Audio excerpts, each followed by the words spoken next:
2, 1, and now we're live. ESP 015, Samantha McMahon, part 2, part 2. Part 2. I always wanted to be part of a part 2. Well, here we are. Yes. I am already laughing. I can't help but laugh every time I listen to the show's opening. Specifically the Bob's Burger stuff and the Shia LaBeouf. I lose it, and yeah. I'm learning Witchcraft and Wiccan. Oh, yeah. Yeah, I was supposed to teach you about that. Well, I kind of started on my own. Good. Oh, I have a book you can have. That's cool. Yes, please. I found a mentor, and I also really? got... Yes. That's so exciting. Yes. Well, I feel like we're sisters. Yeah. Like Covens sisters. Yes. I actually have, but like I wanted to find someone that was a little bit older, more experienced, more seasoned. I don't know how old she is. I don't want to assume, so I'll ask. But I know that she's been doing it for quite some time. Yes. She has an altar, and I have an altar. I need to bring you into my coven. You would absolutely love. Please. Love Danielle. For anyone coming in, by the way, ESP 015, we're talking about Wiccan. Witchcraft. Wiccan. So there's a lot of witches in the queer community. I know. A lot of witches. And I know I said I wouldn't do politics, but let me just start off by saying I ordered a shirt. I ordered a shirt that I don't know if it was a shirt or a sign that somebody was holding at one of the marches, but basically all the girls in my coven, we all got these badass shirts that say, "We are the granddaughters of the witches you couldn't burn." And I'm like, yes, power to the people.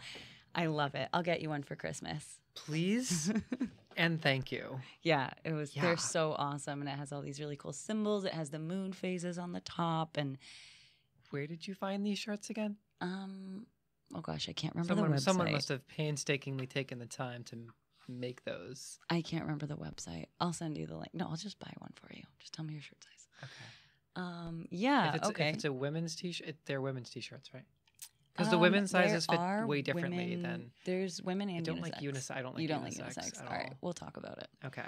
Yeah. Okay. The other shirt that I got, love it. Says "The future is female," and very popular shirt. Yeah, I do like that shirt. Lots of people in my family are like, "Oh, really?" Or anytime anybody's like, "Oh, really?" I go, "Yeah, men have had their turn." Yeah, it's our turn now. So, how long have you been involved with Wiccan and witchcraft? I feel like I sort of dabbled in, or was just always sort of open to this like spiritual stuff since I was young. I always, like maybe 11 or 12, I always felt this like the pull, the connection to the spirit world, energy too. And for me, it mostly focuses on nature and the earth. It's all very earthy, and how do I want to put this? I believe that there is definitely some sort of like cosmic balance. I think that there is like karma and this sense of harmony in the world, which is why you can't, the whole thing where you can't put out evil and not expect to get it back. Right. I think there's this balance. But in the last the yin yang is years, universal. Yeah. To almost any spiritual. I don't want to say religion. I don't like the word religion, but yeah, I know it technically is a religion, but to any spirituality. Yeah. The aspect of good and evil, of the yin and yang, is almost universal. Yeah. To every belief system for me, it's spirituality. Positive and negative energy. It's all about like energy for me. Sorry. That's okay. That was meant to happen. In the last, I'm gonna put it away. I tap, I fidget. In the last 4 years, I want to say, maybe even longer. I feel like my friend suffered a tremendous loss. Somebody very close to her died, and that sort of reignited our desire to explore this spirituality more. But in the last 4 years, we've really committed to it and made ourselves a little coven and written spells that work for us. And a lot of the times it's like being around a fire and sort of cleansing rituals and seeking balance and strength and guidance. Primal. Yeah, it's but a lot of elemental things: fire, earth, water, air, just to find that balance and strength and protection and harmony. That's sort of what I base my beliefs in. So, story time, real quick. Have you ever been to Women of Wisdom? And yes, plug for Women of Wisdom. and I want to find out exactly where it is. My flashlight is still I on from the know. crash course that I just took on learning how to. Use a flashlight. Yes, the crash course I just took on learning to use a You flashlight. passed. Congratulations, you passed. Setting up the live stream camera, the actual camera, the camera. That one? Yes. Oh, I always forget that that's on too. Should I like here or here? Both? Either or, whatever you feel most comfortable with. So, Women of Wisdom. I'm going to find out exactly where they are. Northeastern. I knew it was something that I wouldn't. I wanted to that's say not too bad. Mansfield or Marshfield. No, But- that's not that bad. We should go. Yes, Women of Wisdom in Northeastern Massachusetts. Massachusetts, the homeland, the motherland for I know, witchcraft witches. of any kind. Yeah, well, in the U.S. In the U.S., yes. Yeah. Of any kind in the United States. Yeah. New England, Massachusetts. Salem. Yes. I'm actually going to Salem for the first time. I'm making my first pilgrimage to Yes, Salem. I haven't been October. in so long. You Every could probably go year. with us. We're going with a group. What day? Do you want to bring your My man? boo? Your boo? I do. It's just okay. Every year, We'll talk more about that I'm after. like, oh, I'm gonna go. No, I'm we have gonna like an go to official plan Salem. in a group. Let's No, go. but like, here's my Yeah. issue. I'm like, I'm gonna go to Salem. I'm gonna go to Comic-Con. I'm gonna go to King Richard's Fair. I get free tickets to King Richard's Fair every year. But the problem is, once school starts, I can only work on the weekends, and I'm like, I'll be How do you get damned free if tickets I'm every year? gonna. I know people who have a I know people. I know people, honey. No, I know people who have a shop there. Do you know, like one of the retail stalls? Oh, yes. And so they get tickets to give to people to increase the attendance. Wow, that was a difficult Attendance, word. revenue, Yeah. all of the above. Yep. But so because I work on the weekends, I'm like, ugh, I can't justify taking the day off and not only losing that money, but then when I go to Comic-Con and Salem and King Richard's Fair and any of these places So many fun things to do. in the fall, I'm like, I'm only going to spend $75. And then I'm like, ooh, look at this comic book. Look at this thing. Look at this, that. Here's my credit card. $300 later. So this is why I don't go. So here's the thing. Comic-Con is overpriced. Comic-Con is way overpriced. I go to I know, Anime but Boston it's fun. every year. I missed Anime Boston. But, well, What was I I go doing? every year. You can come with me next year if you want. I know. Okay. So Salem, we have an official day in a group, and it's a Saturday. And you don't have to spend money if you go to Salem. Yes. I mean, Well, you're, no, because you're I like inevitably to go to going the, to. But, I'd like to go to the haunted houses. oh, But you can okay. usually get, like, if you buy, like, a pack of them, you can get a discount. But my favorite thing is the Samantha Montgomery statue, Bewitched. There's a statue of Samantha from Bewitched in Salem. Oh, really? Oh. Yeah, it's a monument to her because she died of cancer in, the early 90s, I think. But, you know, my name is Samantha, and my dad used to Yeah. always joke that, like, I was Samantha from Bewitched. So I love yeah, that. And story That's time. awesome. Can I just do, like, one Of course. sentimental little thing? Take as much time as you want. My family Story used time, to Samantha. go to Salem occasionally. Anything like this, you can talk as long as you want. You know honey sticks? The little tubes Yeah, of I honey? love honey sticks. I absolutely love those because I have a sweet tooth and I love honey. But mostly I love them because they make me think of my dad. Because the first time I had one, he had bought a bunch and we were standing in line in Salem for one of the haunted houses. And I don't even know where he got it from. He just, like, handed me one. And so, yeah, I always think of my dad when I have a honey stick. I don't know why, but it's just like a cute little... That's nice, though. I know. I simple have little a thing. weakness for sweets. Oh my God, me too. That's a Step Brothers reference. Oh, well, I like Step Brothers too. So there you go. But I also do seriously like sweet things. Oh yeah, I had like 6 pieces of candy Ooh, pieces of piece of candy candy. today. I am Adam West. We're going no, back that's to the not Adam golden age of West, piracy. 6 pieces of James pence Woods, or right? whatever it is. Yeah. No, so I had like 6 pieces of 6 candy. pieces of 8. And then and then I went to this place Lambert's for lunch to get like salad because they have like a build your own salad bar and soup bar, and I was like, great. And then I walked around to the checkout, and of course they have their giant homemade freshly baked cookies, and I was like, I'll just get one. And I got a ginger molasses cookie. Eryn, it was this big.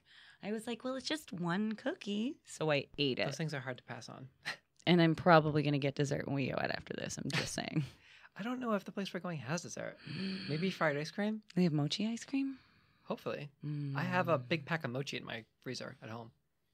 All But right. it's the Stop and Shop mochi. So it's the fake me up mochi, but it's still really good. Mr. Mochi. Is it? I'll have to try that. So Side note, yeah, I'm it's going good. to Epcot and I'm going to Disney and Universal in May. Oh, It's a awesome. graduation present for me and Chris. And I haven't been to Epcot since I was like a child, but I'm super excited to go and taste all of the food because my life revolves around eating. Epcot was my favorite park out of all of them. It's so You cool. get to travel the world Yeah, and they have like, in 3 hours. from what I understand, they have a lot of cultural like interactive exhibits. They do. Like right now they have one about Coco, which we'll get to later.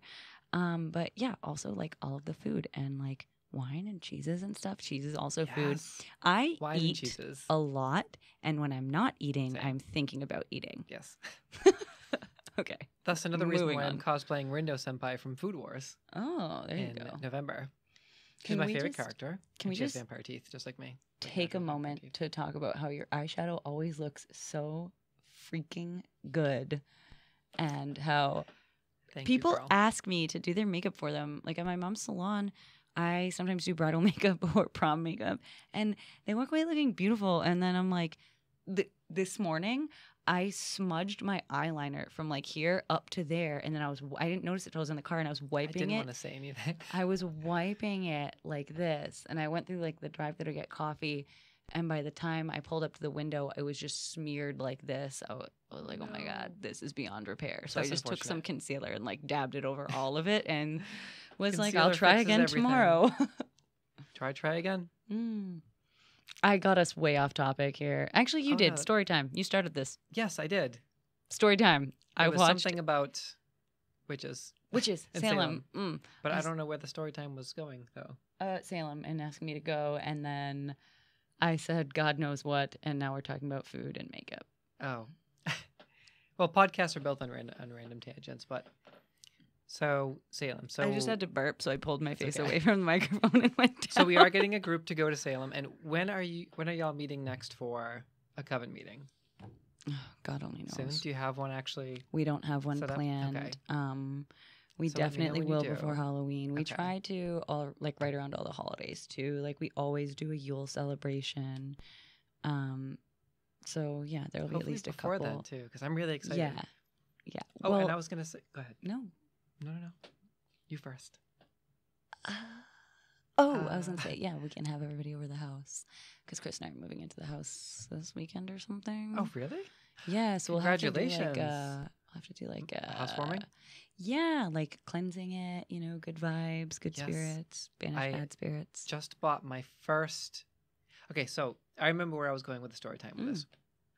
So before I transitioned, I was married, and during that relationship, I was introduced to the basics: crystals, gridding, grid zones.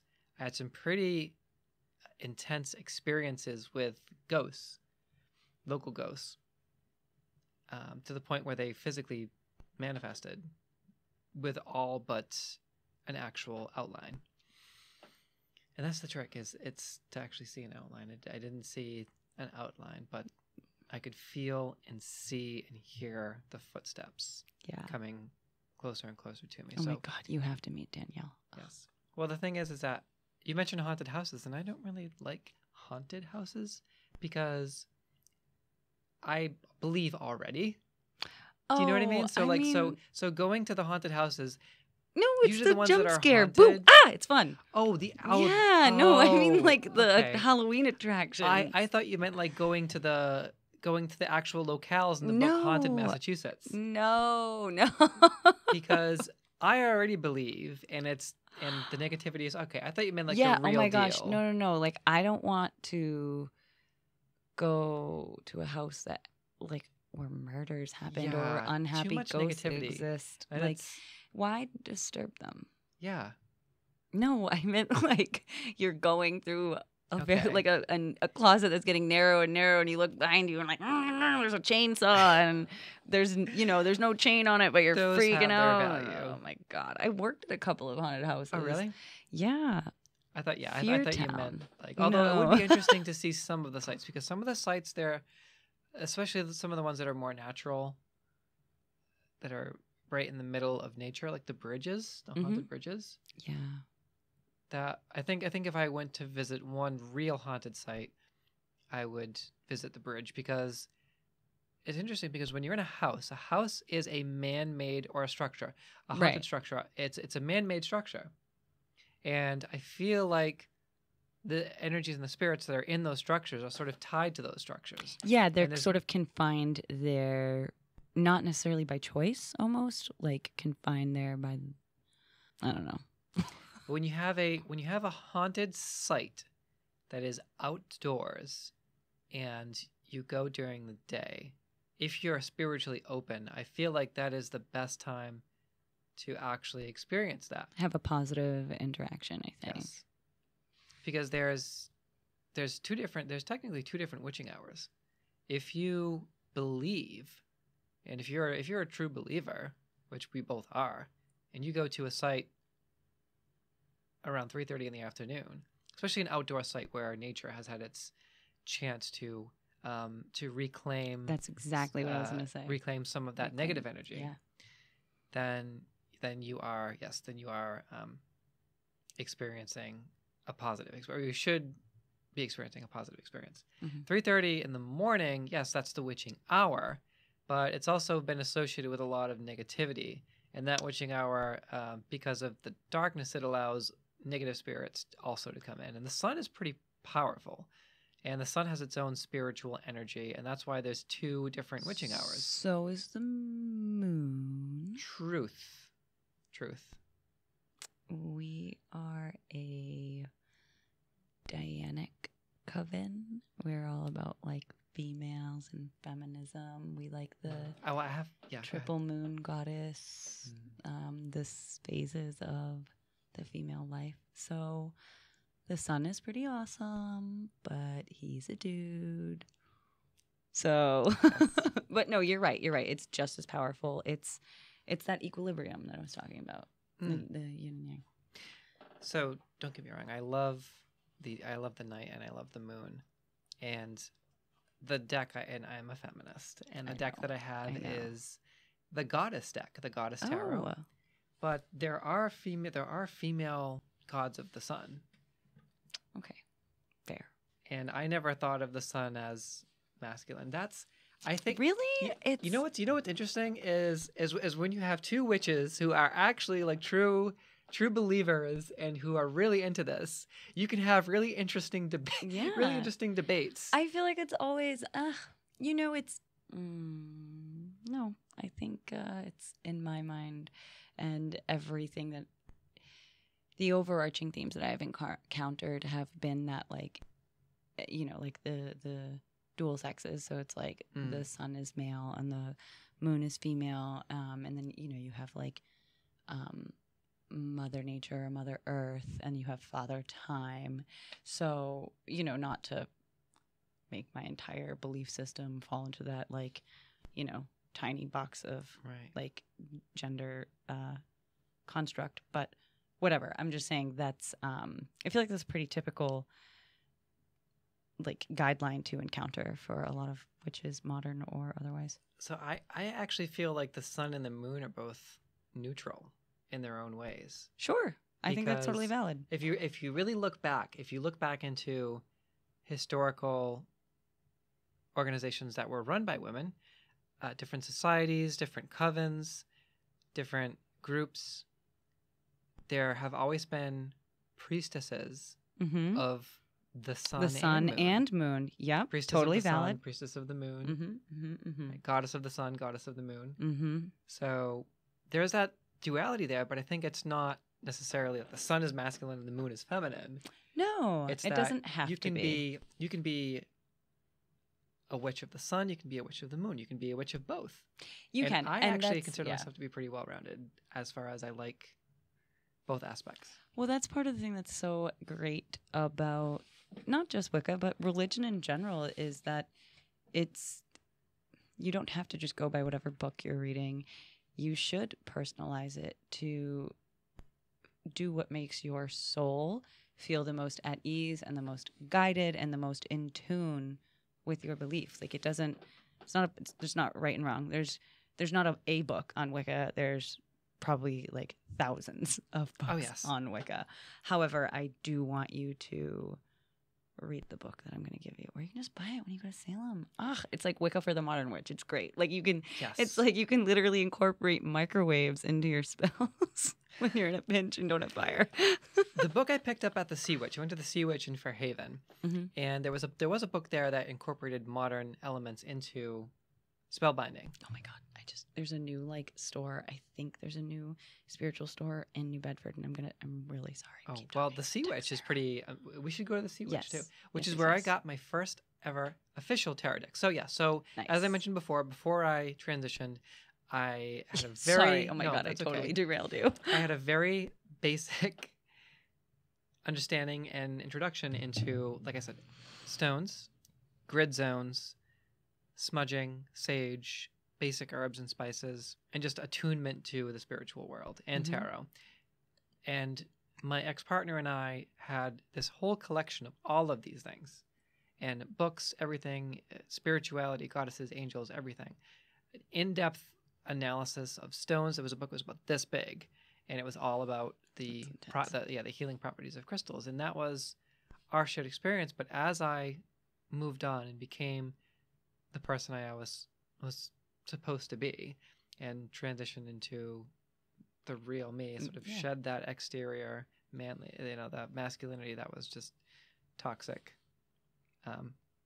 when I embraced the feminine. Sorry, I made that thing because I listened to this podcast called the Bechtel Cast, and there's bingo because I say the same things over and over and over again. And one of the squares is toxic masculinity. So I just played it the other day. And we just filled in a square. I'm actually going to play it again tomorrow. So that's you awesome.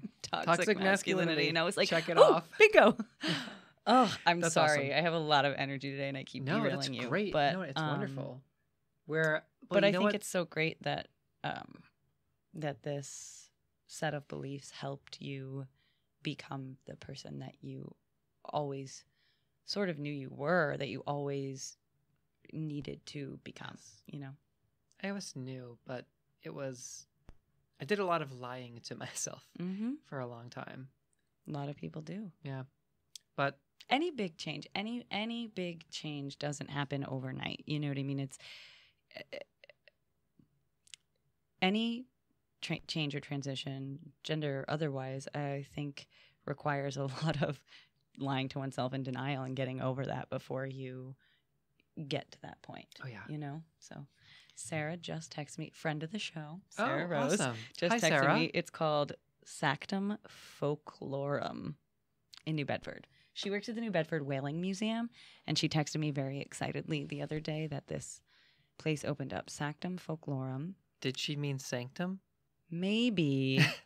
Maybe that's I don't think typo. sanctum is a word. That sounds very So Sanctum Folklorum is a store in New sanctum Bedford. of folklore, obviously. Sanctum Folk.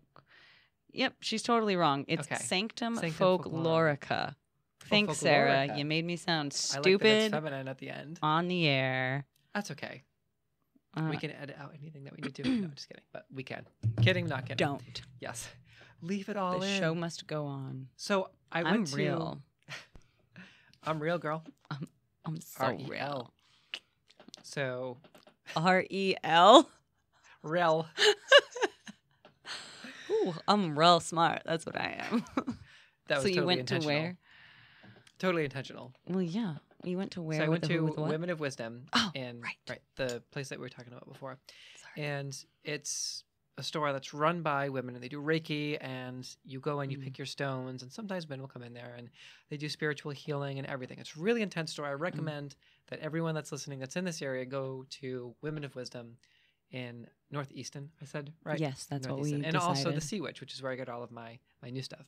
And now apparently not Sanctum Folklorum, but Sanctum Folklorica on Purchase Street in New Bedford. Where all of the real girls go, spelled R-E-L. Rel witches. So, oh my God, that's awesome. Rel witches. Hashtag Rel witch. Yes. So, it's run by women, and it's all women that work there. And obviously they're very sensitive. The women that work there are trained professionals. They're very sensitive to energy. And I was walking around in my chronic state of depression, but one of them just stopped in her tracks, and she looked at me just like this, and she went and smiled. Just give you this knowing smile. And just turned around. But she was just like totally taken off guard for a minute. And I have to go back in and thank her, because that thought has not left my mind since that day. That somebody was just in tune with you. Yes. Yeah. And I'm sure they're gonna know exactly what I'm talking about when I go in there. Mm-hmm. So, but I did go to the Sea Witch to get all of my new stuff because it's right down the street, and I went with Josh. Oh, so I got my first ever tarot deck that belonged to me. And the relationship that I was talking about before, we had multiple decks over the years, but nothing was personal to me. So I went in and I found a deck that called to me, and it was the Goddess deck. And interestingly enough, that was the first time I had ever myself drew tarot cards. I've been interested in tarot cards for 4 or 5 years, if not more. And I was learning from other people that were reading for me, for my partner, for our friends. My own reading. And I was really soaking it in. And just over the course of 4 to 5 years, every time somebody did a tarot reading, which was quite often, relatively regularly, I would soak it in, and really I was learning without even sort of realizing that I was actively learning. Mm-hmm. So when I actually found the best. Yes. I'm a teacher. That's the best kind of learning. Well, that's passive learning, right? It's or like... is that... No, it's called something else. You're actively learning, but passively. Well, there's a phrase for that. What, constructive? I'm not sure. Well, the whole thing right now is like learning. we want, constructivism. We want kids to build their own construct of learning to make meaningful connections, which is great. But no, it's like when people learn without realizing they're learning. That's what's up. Especially with younger folk, because kids are like, oh, Miss McMahon, this is so boring. Not that any of the kids have done that yet, but they will. Yes. Yeah. But yeah, so it's kind of awesome that you were able to soak that up. Yeah. You know? But I was learning, and I was really, I've always been in tune to the spirit world, just like you. Like you mentioned, you were always attuned to the spirit world as well. But over the course of the years, I became more attuned, and I became more of a believer, and it was just painfully obvious. And when I just found a deck that called to me, and it was a call to me like, whoa. So I did my first ever reading on my own. I connected with the deck. I made sure it was clean.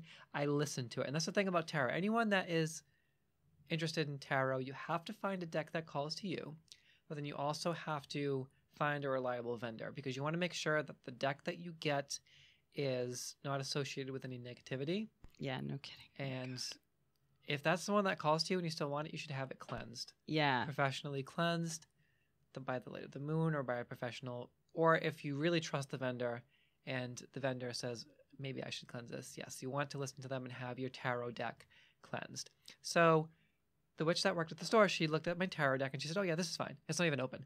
She's like, and this is a good company. She said that she stood by the company. I know it's her store, but she's very trustworthy. So I got my first tarot deck, and I did my first reading. I connected with the deck, and I did a reading for Josh as well. Oh. And it was just a wonderfully positive experience. I set up some grid stones in my room from the stones that we had just purchased. And my boyfriend was like, how do I do this? Well, when we were in the store, he's like, how do I do this? And I said, babe, you have to find the items and the stones and talismans that call to you. Yeah. And he's like, how do I do that? I said, just do it. Just feel. You have to go by feeling. And interestingly enough, Josh was drawn to an onyx raven talisman. Pretty powerful stuff for his first go at it. So yeah, he found it in I'm the honestly corner. Not. What is the raven part of it? I don't know. I was going to say, because I understand onyx. I love onyx. So tell me about onyx, because I'm not that familiar with onyx. But, well, no, what I was going to say in general, I think my favorite thing to do is go to a store when you have like this. I mean, I don't know where have you ever been to? It's Open Doors in, I want to say Braintree. They have lots of stones. I would like to go. I think that's what it's called. And I love taking people and, like you said, just pick the ones that call to you. And it's great when you, just to watch people go and watch people pick them up and go through the process. And then they usually have like the label, and underneath it'll list off the common uses for it. And I can't tell you how many times in my life where I've just, for whatever reason, it's this stone that's calling to me. And, you know, it's like a stone for strength or calm or peace, because that's something. You can't read the labels. You have to go by feel, and then you read the label, and then it's really a surprise. Cool. It's like a fortune. It's like a mini fortune selecting stones. It is, but so a big part of the reason that I think was drawn to Wicca in general is the sense of peace. Like I said, that equilibrium and the balance. Because make sure that our volume is turned up. Sure. Because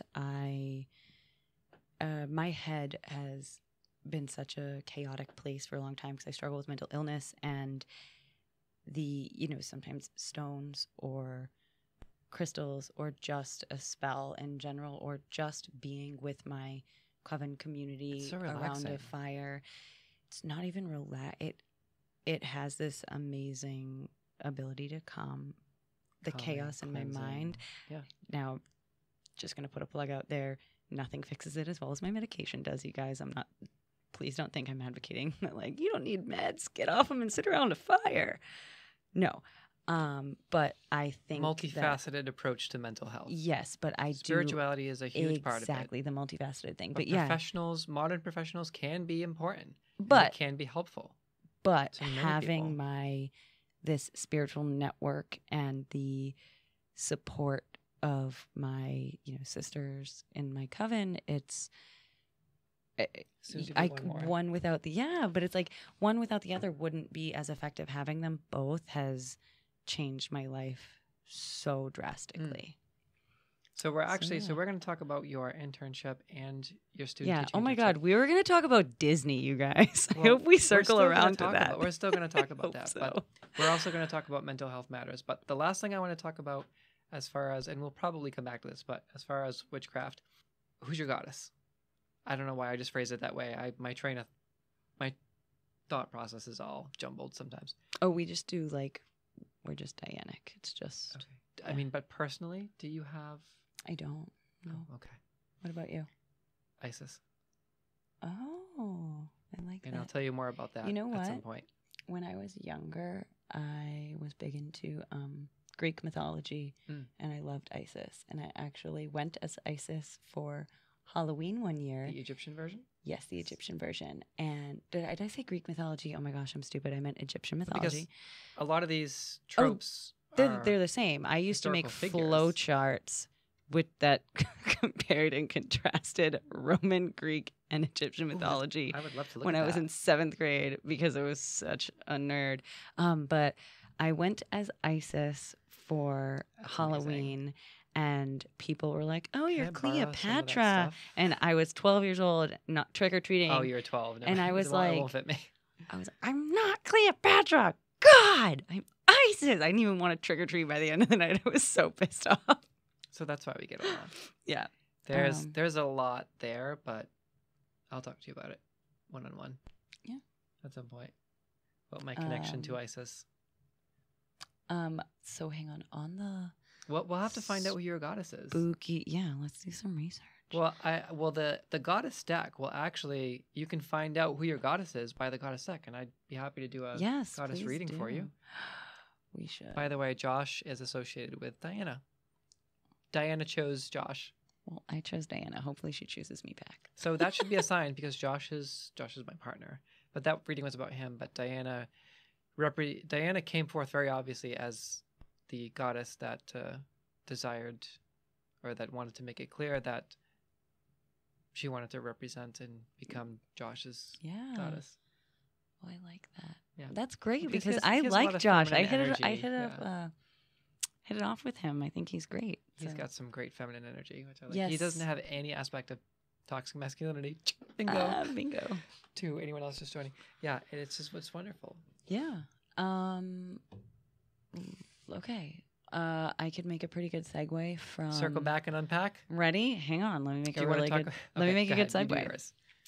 So, we're talking about things that are supernatural, and as we all know, I do theater, So this October, come see me at Katuitt Center for the Arts. I am in a brand new show that is making its world premiere. It's called Dark Tales Told on a Cold Autumn Eve. Ooh. I actually genuinely like that. That just gave me chills. Seriously. Now, Jim Dalglish is the playwright and director. He's a very successful playwright, and I feel so honored to be working with him. He wants to keep a lot of it under wraps because he wants the audience to be surprised and chilled. This one I want to go to. Let me give you the premise. Okay. Once a year, on a full moon in October, sold. A man goes to the remnants of a tavern on Great Island in Wellfleet and lights a fire. And the souls and shadows sort of come out to tell their stories, and their stories are all based on Cape Cod folklore. And some of them get a little, like some of them are really based in Cape Cod folklore, and then some of them are just more modern horror stories, things that really like would chill you to the bone, but they take place on the Cape.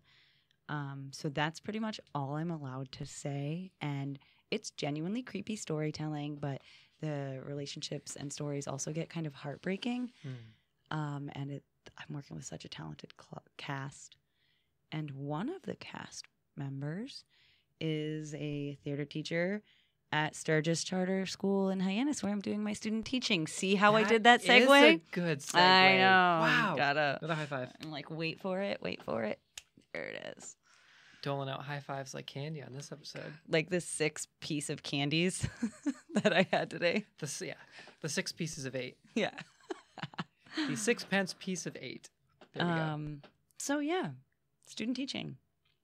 It's a thing that I'm doing. Yes. How is that going for you? So Sturgis has 2 campuses. So I'm actually going to be on the West Campus right next to the Cape Cod Melody Tent. And Sturgis's program is just unbelievably advanced. It's a theater in-depth. program? They have theater classes, but Sturgis is on what's called the IB program, the International Baccalaureate program. Okay. And it's like AP on crack. It is so intense and awesome and in-depth. And these kids, I was sitting in listening. So the IB program is just for juniors and seniors. So I'll be taking over the 9th and 10th grade classes. I'm going to start with the 2 10th grade classes. But the IB juniors and seniors, the seniors in particular, I was listening to them talk about Death of a Salesman and their director notebooks for it. And they're going how they would stage a scene with lighting, what they would want to emphasize, their intentions, you know, how they're going to use the technical aspects to have that impact on the audience. And I am listening to them with my jaw on the floor because last semester in my modern American drama class, one of the last things we did was Death of a Salesman. And I did not hear anything nearly as intelligible come out of the mouths of college students. And I'm listening to these 17-year-olds do it. So, wow, am I blessed to be in this that really environment. Speaks to the program. Oh my God, yeah. It's incredible. And did you get hooked up there through BSU, through the teaching program Bridgewater at BSU? State placed me there. I don't know how. I just got that really was one lucky. good thing. I just to got come out really of your lucky. experience. Yeah, I know you've had a mixed bag. I have had a mixed bag. I have to say that I truly appreciate the quality of education that I've got from Bridgewater. Apparently, I need more education. But the administrative side of it has been very. It's one of those Tuesdays. Don't worry about it. Yeah, it's a weird Tuesday. It's the weather and the changing of the. But I did it. I'm doing it. I'm going to graduate in December. Nice. So Boom. God willing, goddess willing. Yes, goddess willing. There we go. Yeah, I'm going to start saying "Oh my goddess" from now on. I am not going to say "Oh my As god" you should. anymore. As we should. Oh my goddess, Becky! Yes. Look at her butt. Yeah. So student teaching. I'm excited to mostly do your readings. We've been playing theater games thus far because theater games are awesome. But then we reel it back in and talk to the kids about why did we just do that? What did we just learn from that? Yes, we just had you running around and maybe pretending to be an amorphous blob, but like, what were we doing there? And usually it's about your body and awareness or focus. And I swear there's like a method to the madness. Of course. But yeah, I mostly want to be a theater teacher because theater is such a significant part of exploring character and society, and therefore exploring who you are and how you perceive yourself and how you think you fit into the world. We talked about that last episode. Yeah, and it's so important. And it also is big with building your social skills and communication skills. And I have my minor in special ed, so I definitely try to connect those two whenever I can. Yeah. Does the number 5 mean anything to you personally? Because you've been ESP 005 and now we're on 15, so it's 5, 10, 15. Oh man, you know what? I haven't thought a lot about and if numbers. It means something to anyone, it would be you, us, as witches. I haven't thought a lot about numbers lately. I'm gonna keep my eye on it though. Number 5. I'm gonna be open to it. Is the thing. Okay. Probably. I mean, I could sit here and think about 5s. So yeah. So what's new with you? Well. What's new with you? Oh my god, I love sage. Yes. Burn sage constantly. So I had so much of it when I was in my past relationship. Yeah. We had so much sage, it was not even funny. And they still use sage, and I finally got a collection of things that was new to me. I had a whole box of crystals, a whole box that was about this big. And they just sort of disappeared, and I'm glad because there was a lot of negativity soaked up oh my god, in those crystals. And when I told that to the Sea Witch in Fairhaven, she said, "Oh yeah, well they were doing their job then." Yeah. And oh man, do you want to know the best thing? Oh, last year, so my friend Danielle, that's in the Coven with us, she I can't wait. I can't loves wait to meet all these people. loves to make jewelry, and it's like you pick out the beads or the crystal that speaks to you. That's not my strong suit. So I would love to have someone custom make something for me. That's there incredible. was this one quartz pendant, and I loved it because I love clear quartz. I have so much of that, and it called to me because it almost looked like there was a chasm in it. It almost looked like there was a split, but it was still together and it was still intact, and it was so strong. And I was like, yep, that's what I want. That's what I need right now. Because I was so incredibly stressed out the last 2 semesters, and I was like, yeah, I need that. And I was having a particularly bad day, and I was going into a movement class, and I took my sweatshirt off, and I didn't realize that the knot was coming loose, but it was definitely coming loose on purpose. So when I took my sweatshirt off, it essentially untied the knot, and the necklace fell. And where that chasm was, it finally broke perfectly, clean off.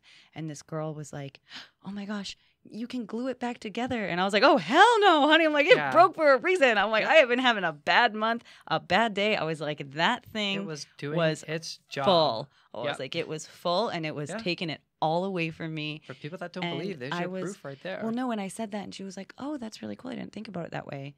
I was like, "Oh, good. We can have a sharing moment, like we can have this bonding thing." Sincere shared moment. Yeah, but well, I don't know. That's exactly. It was great. Yeah, I mean, clear quartz is just it's so neutral, and it just absorbs so much, which is why I like it so much. It did its job. It really did its job. I'm a white, not Caucasian. I'm a white sun witch, and by white I mean the color. But I like white too. Yes.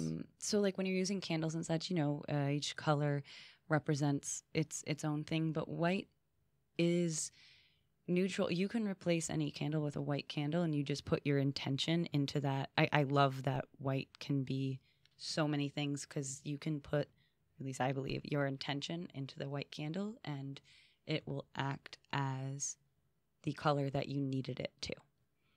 White is awesome. If you break the white light, you see the many colors. Yes. That's a quote from the original Lord of the Rings book. Oh my God. Yes. It all comes full circle. Or maybe it wasn't the first one. I can't remember exactly which book it was in. But yeah, because Saruman, maybe it was the Two Towers. Because I wouldn't be able to tell you. When they're talking about Saruman and Gandalf and the White Wizards, with Saruman, he became Saruman the many colors, because when you break white light, you see the rainbow. Yeah, the whole spectrum. And it didn't mean in that story, it didn't mean pride. It meant like a fracturing of colors. Yeah. So almost like it. Yes. But here's the thing, is that I love the moon and the stars, totally connected. Mm-hmm. And if you're a white sun witch, Okay, that just means that you take a lot of your power from the sun. But when you're a white sun witch, for me personally, that just means that it's not just colors and clear quartz and the sun, but it's also the stars and the moon. The light that they emanate is pure white. Yes. See, I think part of that's why I say that there's a duality beyond masculine and feminine of the sun and the moon. So, okay, and I totally agree. And I do think that part of my words are hard. They can be. Part of my inclination towards the moon is that the moon is this white light, and to me, it's calmer. The sun has a lot more, I feel like, unharnessed energy. And like I said, when I use Wicca to quiet my mind and to find this inner peace, what I need is the cool, calm energy that I get from the moon, essentially. So I'm just being biased. My bad. No, it has nothing to do with... But it's valid. That's what it means to me. Energy affects everyone differently. Yeah. And each witch is extremely unique. Every one of us is extremely unique in our own way. And we have to find every single one of us has power that is specifically chosen for us by powers beyond our control or understanding. And for you, it's the moon.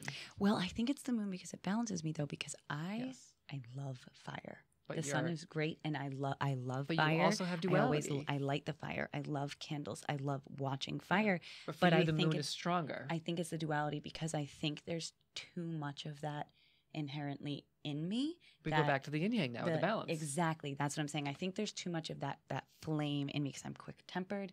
I kind of can just like burn out. I throw so much into it and I can burn out. And I think that's why I'm drawn to the moon. Yes. Some part of me, or the moon, you know what I mean, draws me to it because I need that balance in my life. Yeah, you're going to be drawn to what you need when you open yourself to what we just said. When you're open to the law of attraction or being drawn to the things that you need, then you're going to be drawn to the things that you need, regardless of what the situation is. And for the you, universe has your back. Yeah, the universe has your back. It really does. You just have to be, tuned into it. You have to open your hearts, open your mind. Now we're in the Matrix. Oh man, if we could I love this podcast. This is incredible. I wish we had yellow candles. Harry Potter reference, a time turner like Hermione, so that we could just like come back, even though we would totally be breaking the rules because we would see ourselves. What's your favorite color of candle? White.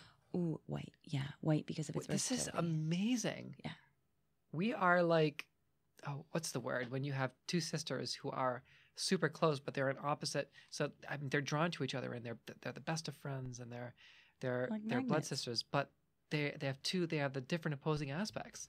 They have that duality, because your primary is the moon and my primary is the sun, and that just blew my mind because the candles that I picked out that I was drawn to, and I said absolutely. I didn't even look at the other candles. Yeah. They're both yellow, and I didn't even think about that. Okay, oh my god, because I love yellow though. But like the yellow and white. But you also love white. You were saying earlier that like you love white, but I love yellow. Yellow and orange. Okay, so this is the thing where it goes back to the sun and the moon. But oh my god, wait, no, hold on. I have a sun tattoo and Sarah has a moon tattoo. Really? I have before we got our we all have like a triple goddess or the triple moon goddess tattoo now. But before this, I had a sun tattoo and she has a moon tattoo because we're complementary. So it's funny that I say, like, yes, I am drawn to the moon, but Sarah's personality is more like the moon, and mine is definitely more like the sun. But I am so drawn to the moon. Sarah's like my best friend since we were 11, whatever. So it's so funny. Again, this whole thing where the universe has your back. Well, even that energy is different because as I mentioned, we have to find out who your goddess is. But with mine being Isis, I also want to get the Eye of Isis tattoo. I mean, there's the Eye of Horus, but the Egyptian gods and goddesses, they all had the very accentuated the eyes. Oh my God, you have to read American Gods. So. You have to read American Neil Gods. Gaiman, right? Yes. We talked about that on 005. I know we did. I'm bringing it up again because you got to read it. Lady. The show was interesting. The show... My parents watched it, and I think that's what turned me off to it. Because I don't usually watch things that my parents watch. I didn't like, they screwed up like the timeline, the order of things in the show. I didn't like the creative liberties that they took. I also did So the not books were better, like most things. the representation of some of the gods I liked better. A couple of them I was like, oh, maybe not like them better than the book, but I was like, this is a really interesting take. But there's a few representations of the gods that I could have done without. I wish it had been truer to the book, but whatever. There are very, very few, if any, film screen adaptations of a book where you will catch me saying, wow, that was way better than the book. Yeah, so, if you catch me saying that, I should have to give you $100. All right, so we should definitely look into that. But speaking of witches, because I really wanted to talk about this, I want to talk about the Little Mermaid and about sea witches. But I know you've that been saying you were... sea witch all day. Yeah, but which is interesting because I did want to talk about. Sea witch made me think of. Yeah. Witches made me think of the Little Mermaid because Ursula is a sea witch, but that's a bad sea witch. A sea witch of negativity. The one in Fairhaven is a sea witch of positivity.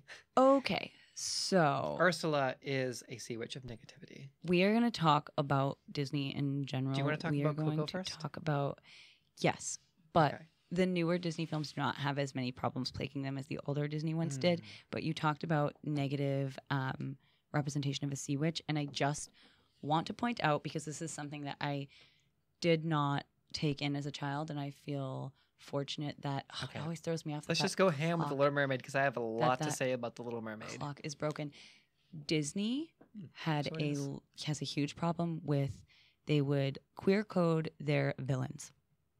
Ursula was based off of drag queens, and she's the villain. She's awful.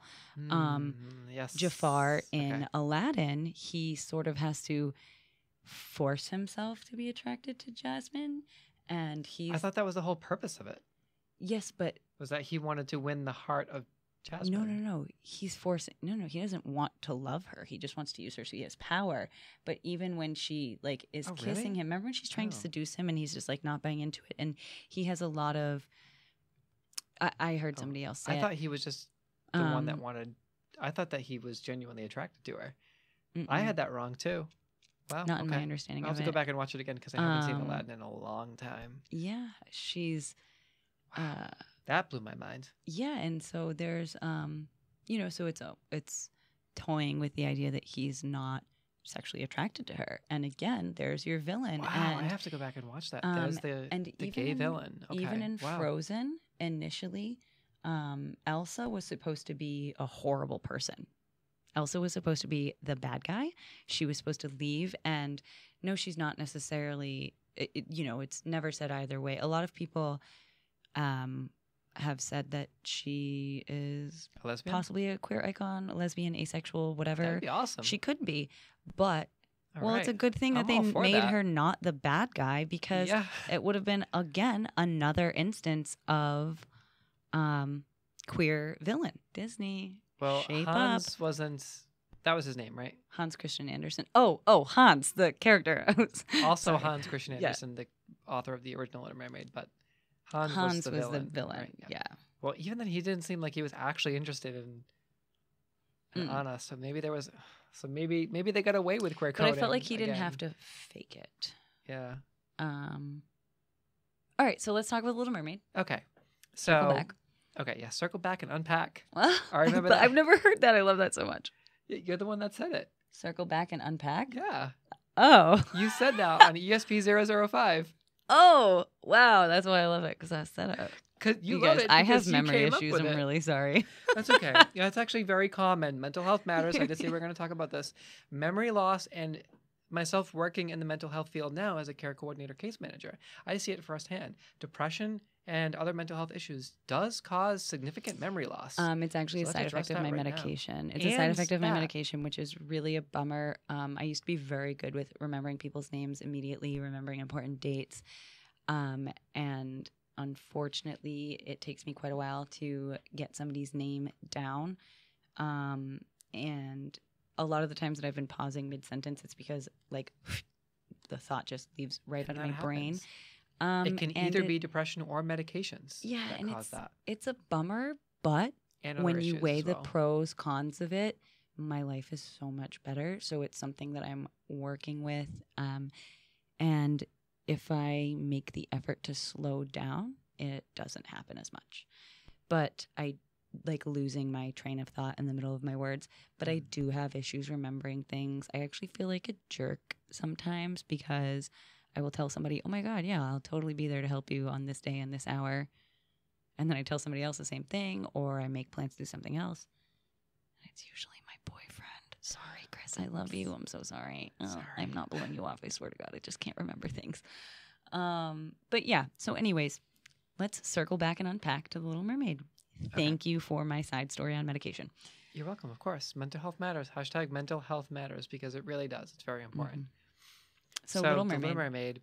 So my take on The Little Mermaid is I went back and I explored some Disney movies because The Little Mermaid was the first time that I realized as a small child that something was not quite right, because there's a lot of really strong feminine images in The Little Mermaid. Absolutely. And I was just drawn to them and just enamored. Just a little girl going, Yeah. you know, like, Wow. just totally. When she's, oh my gosh, when she's like swimming upwards toward the light. Yes, is that what that's you're talking my- about? Swimming upwards that's toward the my light and her favorite, and hair then- is like yes. swirling with her tail. Oh, yeah. So Great image. For someone that, for me, in the unique situation that I'm in, it was a film that I was just immediately drawn to, but I was drawn to it, well, according to Your other nails people. are so much better than mine. Oh, thank you. Sorry. They start to bend in sometimes too, so I have to keep them at this level. But you were drawn to it. Yeah, I was drawn to it, and some would say, for the child I was then, why are they drawn to that so much? That's not a masculine movie. There's a lot of strong feminine, imagery, and but I was too drawn to the movie. But I have to counter that.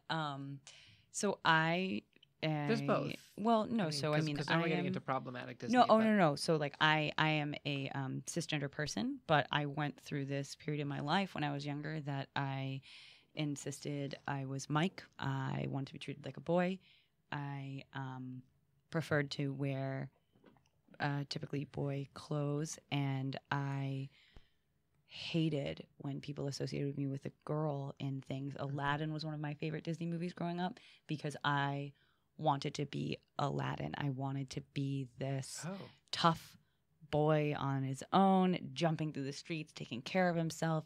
I did not want to be Jasmine at all, who actually asserts some authority over her own life, so she's not that bad in terms of Disney. But yeah, and then the whole thing with the name Mike definitely was because my brother was born and his name is Michael. But it actually started because on Barney there was one kid named Mike, and he was my favorite cast member on Barney. And then my brother was born and he was named Michael, and I was like, no, I am Mike because I identified with Mike on the show, and I just wanted to be Mike. I wanted to be this boy. How do Mike. you feel about that now? I was a tomboy for a long time growing up. I You could be identify gender as a fluid. woman. Yeah, You could be I mean, non-binary. maybe. I don't know. I haven't given it too much thought because I've been come out very on our podcast, I've been very comfortable. which is ours. It's not mine. It's our podcast. Thank you. Because you're a regular guest. I've been very comfortable with, saying like I identify as a woman. My gender matches the body that I was born with. Whatever. Well, it's really whatever is comfortable for you. But yeah, You should embrace whatever I've whatever been that means. You comfortable should like embrace this. it. But for a long time, I was very comfortable telling people that I was Mike and that I was a boy, and just exploring that and what it meant to me. And fortunately, my parents, as conservative as they are, were kind of like, all right. Like I wrote Mike on my bike helmet at my bedroom door, and they were like, all right. Like they didn't, I was a kid, and maybe it was easier for them because they were like, oh, it's just a phase. And I don't necessarily think of it as just a phase. It was, maybe it was a phase where I was exploring myself, know. Being the fact that that non-binary exists in such a widely publicized way today has saved a lot of people's lives. Just the fact that non-binary exists on social media, it exists in our psyche, it exists in the LGBTQIA and obviously as part of the trans community. Yep. That has helped a lot of people, and there is absolutely nothing wrong with being either gender fluid, gender flux, gender queer, or with being non-binary. Mm-hmm. They're similar but different, and there's a few other ones that are attached to that too that I might be forgetting. I feel like it's always sort of an umbrella, and they all fall under. They're different, but they all sort of fall under the same umbrella of this gender identity spectrum. Yes. Yeah. So the three biggest ones are non-binary. Non-binary just means a combination of both. Yeah. So you have basically you're not however you're one or the comfortable. other. Yeah. You're just who you are. You're non-binary. You don't fit the binary. Oh my But then God. there's also You're gender just flux, who gender you fluid. are. Yeah, gender What a flux, gender concept. fluid, gender queer are different ways of expressing two separate but specific identities. Mhm. And then if you come and meet in the middle, then you're non-binary, or you're in the non-binary realm. But yeah, gender fluid, gender flux, gender queer, that's just your at different levels of intensity, going back and forth between male and female gender expressions and gender identity, because that's what's comfortable for you. Yeah. And can I just say, as a side note, I feel like in the last decade, This maybe is going to be a two. good podcast. I feel like in the last decade, maybe two, we have sort of reclaimed the word queer. Oh, we have. and This is a queer it podcast. makes people. me so happy because I never thought of queer as a derogatory term. Like, We took it back. I would be like, oh, that's so reclaimed queer, as in that's so interesting or different or outside of the box. But I don't prefer to say, oh, I'm bisexual. I would rather be like, oh, I'm queer. But most people are like, what does that mean? Representing So bi I'm pride like, on the I'm ESP bi. show. But that's the other thing too. High five. I do say bi because bi invisibility is a huge thing. It is. And It's underrepresented. people are like, well, you're dating a guy, so Okay. I'm like, okay, I'm in a hetero relationship, but that doesn't Yes. mean I'm not bi. Piss off. So let's have a quick, serious conversation here on ESP 015. Yes. Bisexuality is severely underrepresented and often dismissed within the LGBTQIA community. Oh my Especially God. at pride events. I have get- had many friends who are in the same situation that you are, AFAB, cisgender, bisexual, Thank who go to you. pride and they make friends, or they'll make friends in the queer community, and then if they're cis women or AFAB, regardless, whatever the Yeah. situation is, if they start dating a man, their queer friends will give them a hard time Oh my God. I have been and it's criticize like them you and don't- ridicule them. Yeah, for criticized by basically the just not straight being a community lesbian. and the LGBTQI plus community. Oh my God. I'm like, There are a lot of oh my letters gosh. And then associated with people, So if I, the tagline now, just which is good, everybody. but sometimes it the doesn't straight always people and roll everybody off the else. tongue. It doesn't always roll off the tongue. But yeah, that's okay. it's like I have had, men that were interested in me tell me that I just haven't been satisfied correctly, or that I'm going through a phase, or that I'll grow out of it. Oh my God, this guy! I was like, get off my porch. I was like, we're not even. I was like, first of all, I never wanted to date you. Second of all, we're not friends anymore. Get off my porch. I saw this terrifying thing on Facebook today about. It was an article from a couple of years ago, and it was how to approach a woman who's wearing headphones. And then there was a sub piece of that, and it was Don't. yeah. well, there was a subsection of that article that said the woman might be resistant to you at first. If she is, be persistent. Don't let her say no. What the? It's a Am I real allowed to swear on article. this show? I What think the so. fuck? What the? Well, we can always. Oh my cut it out. God. So I know we're not live streaming on that camera now, so I think great. you're okay. Oh my God! And we How can cut it out about if we need just to? retitle think it the "How to radio Stalk works. a Woman"? Oh, Yeah. Good God! I will Do you bring up know- the article after, but it's like a It gets men's me so mad. magazine. It gets me so mad because It's a men's I walk magazine, of around course. with my headphones in with nothing playing Yeah. every once in a while, probably once a week at least, because I don't want people to talk to me. Yeah. Go away. That's basically what all the comments said. Oh my God. Yeah. Um. And that whole "don't let her say no" thing was just terrifying. Oh my God, Or- that was like when Bud Light, when they were like, take no out of your vocabulary, and I get it, they meant like, oh, beer is liquid courage, and it, you know what I mean, you'll lose some of your That inhibitions, sounds and awful. Yeah. but I'm like, there must have not been a single female in the room that was like, yeah, this is a good tagline. There must have not, or I feel like there was probably one person that was like, hey guys, don't you think this is maybe like a little rapey? And I feel Yeah. like everybody else was like, what? Get out. You're fired, Johnson. That's sick. You know, like that's the only two ways Yeah. it went, is that I love that you named him Johnson. Yeah, you like what I did there? But okay. Dick So back Johnson, to the whole thing. Richard Johnson. But yeah, so I've had, men tell me, oh, you just don't know what you want. And then I've also had people that are gay or lesbian say that, like, well, like, you're just like a tourist, or you're pretending to be straight, like you're afraid to just be completely gay, or how about you're interested in men and also interested in women? Yeah, but also like people that don't identify as either of those two. That's why I feel like I don't know. Well, then there's pansexuality. Yeah, but I feel like I don't know. I've read, which includes, but I just feel like queer is a better term for me because I just don't all of the labels. Done. I don't have Check. one that Queer. Yeah, I just don't Love have it. one that like. Me too. Reading it makes me think, yeah, that's me. But yeah, no, I had like a guy that I thought I was friends with, and he's gay, and he like went off on me and was like, you don't know what it's like, nah, nah, nah. And I was like, well, there's also P.S. Like, not a lot of people in my family know that I'm bi. I told my mom, I flipped out after Trump won the election and told my mom, like, I wasn't going to be coming to family events anymore because they all voted for him. And I was like, you guys clearly hate me, even though you don't know. But, and so I was like, I do. Like, I was like, I'm bisexual. And I can relate. Yes. But I was like, I'm bisexual. And so, yeah, I do. Thank you for the high five. I was just kind of raising my hand. But I was trying to say, like, oh, I do understand the persecution or the, like, invalidation of who I am. And he was like, no, you don't. It's not even next to the same. Like, he was like, you can, because you can just pretend you're straight whenever you want to be. Yada, like, and it was, I'm no longer friends with this person. I was so horrified by his statements and by the fact also that he wanted to, like, have a pissing contest over, like, who had a less, like, receptive family. I don't know. There was another article that came out about the fractured split between the gay community and the rest of the queer community as well. And it's exactly what you were just talking about. Yeah. But anyways, so how did we get there? Oh, because you liked The Little Mermaid and I really liked Aladdin.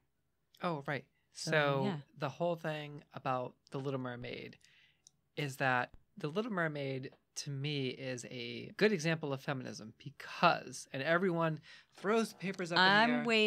I'm waiting. Okay. So, and I'm going to tell you why. Thank you. Thank you for not immediately jumping down. I mean, no, I'm like already creating counter arguments, but I'm waiting. And I'm going to tell you why. Because the same argument I hear from everyone, and that I've been hearing it for years, and this is the woke AF bro argument. And the woke AF bro argument is that Ariel made poor decisions. She trusted a sea witch and she abandoned her family to go and follow this life with Prince Eric. Mm-hmm. And that she made, right? And that's the basic. And she made a poor choice because she's 16. Okay. Like, okay, cool. What else? Here's my take on it now. Here's my response to that. No, I'm saying that doesn't make her a terrible person. Like, that's just 16-year-old girls do that. 16-year-old boys do that. People make crap decisions when they're 16. So, okay, Ariel is a girl. It's a wealthy. Let's just say wealthy. It's a wealthy girl. She's a princess. Yes, she's a princess who is in a physically, emotionally, and psychologically abusive father-daughter relationship. Mm-hmm. Her dad basically kicks down the door to her room, right? And literally trashes toxic her masculinity room. Like everything that she has that she likes as a hobby, her dad comes in a fit of masculine rage. Yep. And literally destroys her entire collection, including of everything that is important to her, including her most sacred possession, which was the statue of Eric. Mm-hmm. So, what, like, red flags right away, right there. Like, she leaves. Yeah, so she runs away from this abusive relationship to pursue. Granted, she pursues a man, but who the hell decided that they could tell any woman how to live their life? If Ariel wanted to run away to be with someone, that's her choice to make. Right. That's Eric no one else's doesn't choice like to make trap it for her. You know what I mean? It's not like Eric traps her. It's not like. And So okay. So in Ariel's defense, and it's a similar thing we see with Princess Jasmine, is that maybe it was a bad decision, and maybe it was a decision based on like hetero love, but she made a choice for herself. She decided, this is what I want, and maybe that's the only area where she has like. When, you know what I mean, where she has some authority over her life, but she asserts it. You know what I mean? Yeah. And same thing with Princess Jasmine, okay? Because, you know, who I love, feminist icon Princess Jasmine. The law says you must be married. Her father starts to recite it, and she says, "Well, the law is wrong." You know, I like that part. I am not some prize to be won. She says, and yes, she ultimately ends up falling in love with Aladdin, and you know, it's love at first sight, and blah blah blah blah blah, or with Aladdin, and then with Prince Ali, and she's still into Prince Ali, and I mean, he's kind of gaslighting her, which is gross, and then she falls for him, but she, like Ariel, has made this. Oh my God. All right. Strongest 10 regular men, definitely. Anyways. We will have we'll have a side episode where we just have a Disney sing-along. Oh, yeah. If the listeners want. We still have to talk about, next podcast, we'll have to talk about ancient civilizations. Oh my God. Lost civilizations. Egypt, lost civilizations. Maybe plug the upcoming podcast Atlantis, that I'm going to work on. Your podcast. Because we have to wrap up soon. I know we do. I'm looking at the clock. But we literally covered everything that we wanted to talk about, aside from conspiracy theories, and Coco. Ancient civilizations, and lost civilizations, and Coco. Take it away with Coco. Okay, so wrap it up. For those of you that do not know, Coco is the Disney Pixar movie that came out last November, and it is so beautiful. It takes place in Mexico, and it is about this little boy, Miguel, who... but keep in mind the story is called Coco, and his great grandma is Coco. This little boy Miguel, whose family has band music, accidentally gets transported to the land of the dead. Well, and it's a whole thing about finding himself because he loves music and he's trying to get his family to come to terms with him being a musician. And he also kind of runs away and goes and steals this guitar and then gets transported to the land of the dead because it's Day of the Dead and he stole a guitar from a dead guy. Yikes, you're not supposed to do that. You're supposed to give them offerings, not steal from them. But it's this beautiful story. He continually runs away from his family who is trying to send him home, risking his own life for this pursuit of what could very well be a foolish dream. And nobody's talking smack about Miguel running away from his family. But anyways, long story short, it's actually about the significance of family and also forgiveness and also the importance of remembering people and remembering loved ones. And it deals with death in a beautiful way. And I'm probably going to cry talking about it. I've seen it like 8 times. Is it music or is every it time. Disney Pixar? It is a musical. Like there are songs in it. Also, it's an all Latino cast. Ooh, why haven't we heard as much about it as Moana? I don't know, but oh my God, it was amazing. And oh my God, I want to cry. I have, I lost my grandmother last year, and I also have somebody in my family that is dealing with Alzheimer's, and there's a little bit of that in Coco as well. So Moana, the grandmother's death, absolutely broke me, and Coco, somebody told me to bring tissues, and I was watching it, and halfway through I was like, oh my God, I know who you are. I know what your character storyline is going to be. This is beautiful. And then I was like, all right, good. I got it. I'm good. I'm not going to cry. Cue 20 minutes later, I was watching it at work, sobbing. Like I was working on the golf course and golfers were coming up to me asking what was wrong. And I was like, it's just a Disney movie. Beautiful Disney movie. So anyways, go watch Coco. Yes. God, Disney should pay us for how much we promote them. So last thing we're going to end on, because Coco is about, so go watch Coco. Thank you, Disney. Disney, pay us, please. Oh, and come see Dark Tales Told in a Cold Autumn Eve at Katuit from October 11th to October 28th. Thursday, Friday, and Saturday at 7:30. Sundays at 1:30. Tickets are $20. It sounds super witchy, and I'm going. It's so cool. Oh, there's the high five. There's the actual high five. So what were you saying? Coco and... the Day of the Dead. So, and this is going to be a segue into our next episode that you come back for.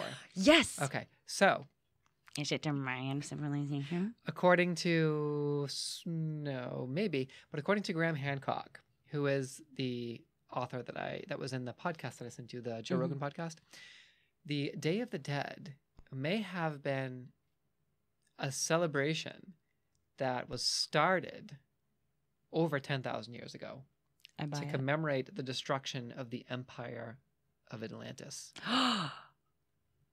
What? Oh, tune in next time because we're going to dive into that.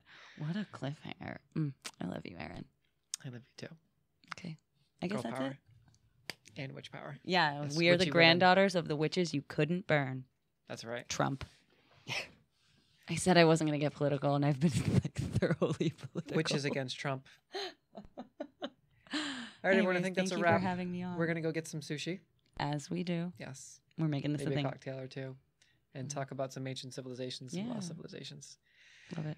Okay, my lovely unicorns, thank you again for tuning into ESP 015. This was basically a witchcraft, mental health, and Disney review podcast. But it all tied in. That was basically it, right? But it all we didn't talk about tied anything in totally beautifully. random, did we?